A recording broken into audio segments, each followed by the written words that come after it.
Question है your love, girlfriend और mother. ये भी पूछने वाली बात है। ऑलवेज मदर, गर्लफ्रेंड होनी भी तो चाहिए, है ही ना कोई। अगला question, who is this powerful, boy या गर्ल? बॉय के साथ गर्ल का कंपैरिजन ही नहीं है, पावरफुल तो दूर की बात। अबे ये क्या बवासीर बना दिए हो, एक का आंसर भी सही दरवाजे से होकर नहीं जाता। चलो मान लेते हैं गर्ल पावरफुल। अब ये कैसा सवाल है, तुम्हारे कितने बाप है? अबे साला एक बाप की औलाद है मैं। शुक्र है इसका आंसर एक है, वरना मैप बनाने वाले के ही 10 बाप।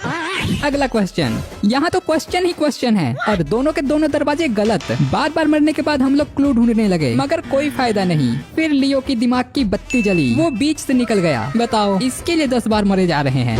अगला क्वेश्चन कहाँ है? इतनी जल्दी खत्म हो गया, सारा मजा किरकिरा कर दिया। इसलिए हम आ गए दूसरे मैप में। यहाँ भी सेम क्वेश्चन, तुम्हारे कितने बाप है? साले तेरी तो मैं